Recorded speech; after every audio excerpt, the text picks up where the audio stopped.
చెప్పబడ్డటువంటి ఒక మహత్తరమైనటువంటి ఒక జ్ఞానం ఇది. ఈ జ్ఞానం ఆధారంగానే భారతదేశంలో ఆడది అంటే అమ్మ అని గౌరవిస్తాం. భార్య కాకుండా ఇంకెవరినైనా అమ్మ అని పిలుస్తాం మనం. అంత పవిత్రమైనటువంటి ఒక భావనతో చెల్లె కానీ లేకపోతే ఇంకా ఎవరైనా కానీ అమ్మానే అంటాం మనం. అంటే తల్లితో సమానం అనేటువంటి ఒక భావనను వ్యక్తీకరించడం కోసం, సనాతన సంప్రదాయం సనాతన సంస్కృతిని వ్యక్తీకరించడం కోసం మనం ఈ యొక్క జ్ఞాన సంపత్తితో ఈ విజ్ఞానంతో మనం ముందుకెళ్తుంటాం. మహిళలను గౌరవించే చోట దేవతలు నివసిస్తారు, వారిని గౌరవించని చోట అన్ని కార్యాలు ఫలించవు అని చెప్పని దీని అర్థం. కానీ దుర్మార్గం ఏంటి అంటే తెలంగాణ రాష్ట్రంలో గౌరవ తెలంగాణ రాష్ట్ర ముఖ్యమంత్రి రేవంత్ రెడ్డి గారి యొక్క ఆధ్వర్యంలో నిర్వహించబడ్డటువంటి యొక్క మిస్ వరల్డ్ ఈవెంట్ ఏదైతే ఉందో ఇది పూర్తిగా కూడా భారతదేశ ధర్మానికి, సంస్కృతికి, నమ్మకానికి, విశ్వాసానికి, మహిళల ఆత్మగౌరవాన్ని కించపరిచేటువంటి ఒక రీతిలో దీన్ని నిర్వహించినారు. దానికి ప్రతీక ఏంటి అంటే ఆ అమ్మాయి మిస్ బ్రిటిష్,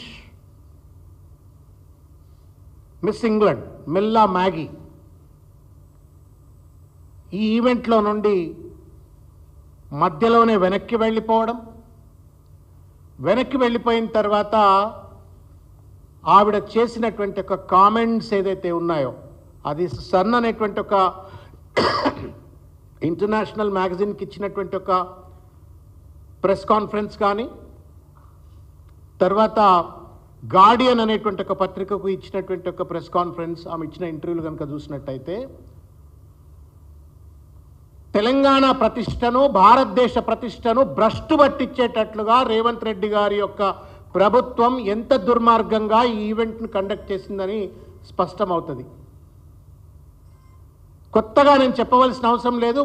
అందులో ఆమె చెప్పినటువంటి ఒక ప్రతి మాట కూడా that amounts to sexual harassment, sexual abuse, sexual harassment. ఇంకే దేశంలోనైనా ఇటువంటి ఒక ఈవెంట్ జరిగినట్టయితే ఏమాత్రమైనా మానవత్వము, ఇంగిత, నైతికత, దేశ ప్రతిష్ట, జాతి ప్రతిష్ట అనే ఒక బాధ్యత ఉన్నటువంటి వాడు ఎవడైనా సరే ఇమ్మీడియట్గా ఒక ఎఫ్ఐఆర్ రిజిస్టర్ చేసి ఉండేవాళ్ళు. ఆ అమ్మాయి కంప్లైంట్ మీద సుమోటోగా ఎంక్వైరీ ఇన్వెస్టిగేట్ చేసి పూర్తి స్థాయిలో ఈ లఫంగిలు ఎవరు, లంగలు ఎవరు, ఎవరు ఆ అమ్మాయిని ఒక వ్యభిచారి లెక్క చూసినారు, ఎవరు ఆ అమ్మాయిని ఒక ఆట వస్తువు లెక్క చూసినారు అనేటువంటి అంశాలు బయటపెట్టి సదరు నేరస్తులను శిక్షించుండేవారు. ఛాంపియన్ ఆఫ్ దిస్ ఈవెంట్ ఎవరో కాదు, ఓన్లీ రేవంత్ రెడ్డి గారు. ఎందుకంటే ఆయనే మనందరికీ గుర్తే ఉంటుంది. ఊరంతా ఒకదారి, ఉల్పుకట్ట ఒకదారి అన్నట్టుగా దేశమంతా యుద్ధం కోసం పరితపిస్తున్నటువంటి ఒక పరిస్థితులు. ఉత్కంఠగా భారతదేశం పాకిస్తాన్ యుద్ధం అయితే వాడు 3000 కిలోమీటర్ల మిసైల్ ఒకవేళ పుట్టుకున పేలిస్తే అది హైదరాబాద్లో కూడా పడొచ్చో ఏమో అన్నట్టు ఒక భావనతో, ఉద్వేగంతో మొత్తం హైదరాబాద్ సమాజం కావచ్చు, తెలంగాణ సమాజం కావచ్చు, తెలంగాణకు చెందిన వాళ్ళు కావచ్చు, లేకపోతే ఆంధ్రప్రదేశ్ చెందిన వాళ్ళు కావచ్చు, మన బిడ్డలందరూ కూడా సైనికులు ఎక్కడ కొట్లాడుతుంటే లేదు లేదు నేను ఈవెంట్ను పోస్ట్పోన్ చేయను, ఈవెంట్ను కండక్ట్ చేస్తా, పెద్ద ఎత్తున నేను కండక్ట్ చేస్తా అని చెప్పిండు. సరే, కారణాలు ఏమైనప్పటికీ కూడా ట్రంప్ పుణ్యమా అని చెప్పని యుద్ధం ఆగింది. ఆ యుద్ధం ఆగిన తర్వాత అడ్డంకిలన్నీ తొలగిపోయి ఈవెంట్ కండక్ట్ చేసినాడు.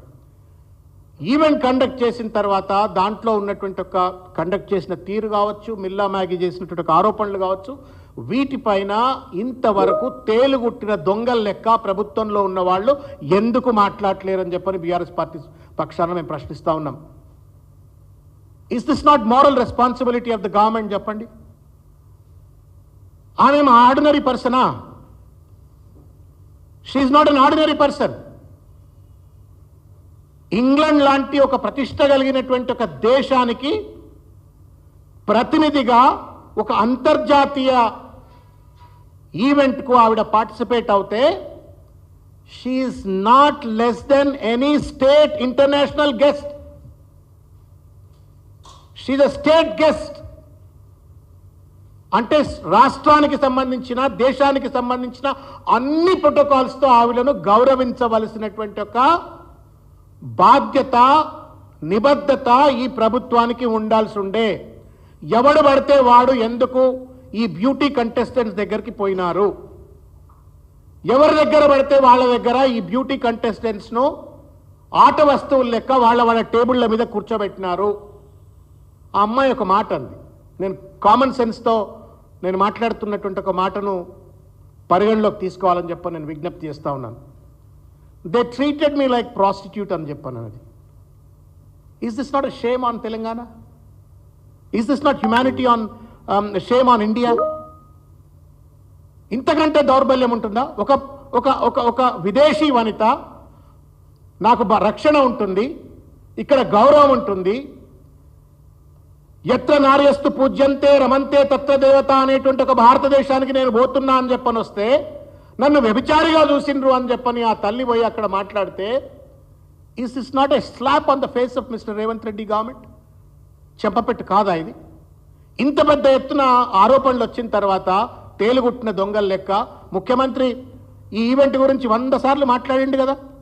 లెంపలేసుకొని అమ్మ తప్పైపోయింది, మేము సరిగ్గా ఆర్గనైజ్ చేయలేకపోయినామని చెప్పని కనీసం క్షమార్పణ అని చెప్పే ప్రయత్నం చేసిండ్రా? లేదు. ఎంక్వైరీ ఏమైనా కండక్ట్ చేసిండ్రా? తెలియదు. ఎఫ్ఐఆర్ ఏమైనా రిజిస్టర్ చేసిండ్రా? లేదు. దొంగలో ఉన్న వాళ్ళని బయటికి పట్టుకొచ్చిండ్రా? లేదు. ఎక్కడికక్కడ చడి చప్పుడు లేకుండా ఇవాళ ఎవరిని కాపాడడానికి రేవంత్ రెడ్డి గారి ప్రభుత్వం వ్యవహరిస్తుందో బీఆర్ఎస్ పార్టీ పక్షాన మేము నిలదీస్తా ఉన్నాం. This is not a family affair of Revanth Reddy. దురదృష్టం దాన్ని రేవంత్ రెడ్డి గారు 100 కోట్ల రూపాయలు ఖర్చు పెట్టి అదొక ఫ్యామిలీ అఫైర్గా పార్టీ అఫైర్గా నిర్వహిస్తే నిర్వహించవచ్చు కాక, కానీ బాధ్యత కలిగిన ఒక ప్రతిపక్షంగా కావచ్చు సమాజంగా కావచ్చు మేము ప్రశ్నిస్తాం. ఈ 200 కోట్ల రూపాయలు మీ ఇంటి వాళ్ళ కోసమో మీ ఇంటి వినోదం కోసమో మీ పార్టీ వాళ్ళ వినోదం కోసం నిర్వహించేటువంటి ఒక ఈవెంట్ కాదు ఇది. రాష్ట్ర ప్రతిష్ట దేశ ప్రతిష్ట ఇనుమడించేటువంటి ఒక రీతిలో వ్యవహరించమంటే మొత్తం దిగజార్చే రీతిలో వ్యవహరించినట్టు వైఖరిని తీవ్రంగా బీఆర్ఎస్ పార్టీ పక్షాన మేము ఖండిస్తా ఉన్నాం. ఇవాళ ఏం చెప్పినాడండి రేవంత్ రెడ్డి? పెట్టుబడులు పెరుగుతాయి, పెట్టుబడులు వస్తాయన్నాడు. తర్వాత తెలంగాణ పేరు ప్రతిష్ట పెరుగుతుందని చెప్పిండు, బ్రాండ్ ఇమేజ్ పెరుగుతుంది అన్నాడు.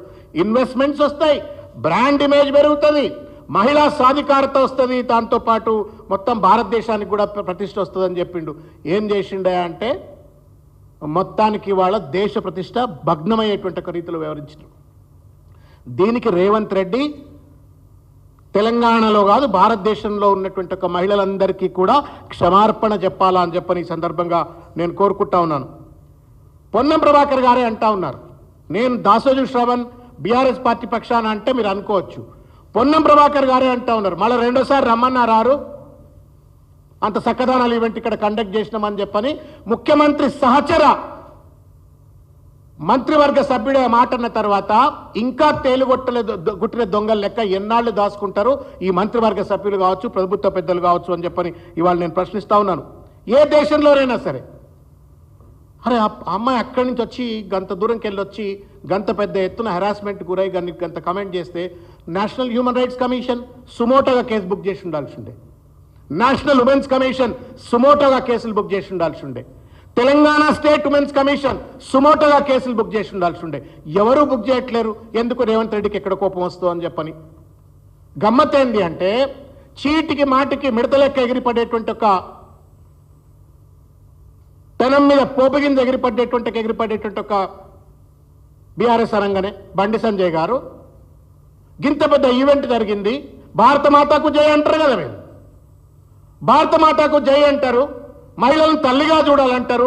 ఒక ప్రెస్ కాన్ఫరెన్స్ అయినా ఈ మహిళల చేసిన కమెంట్ల పైన బీజేపీ వాళ్ళు చేసిండ్రా? ఆయన కేంద్ర హోంశాఖ మంత్రి, నేను అడుగుతా ఉన్నా. It's a matter of law and order. If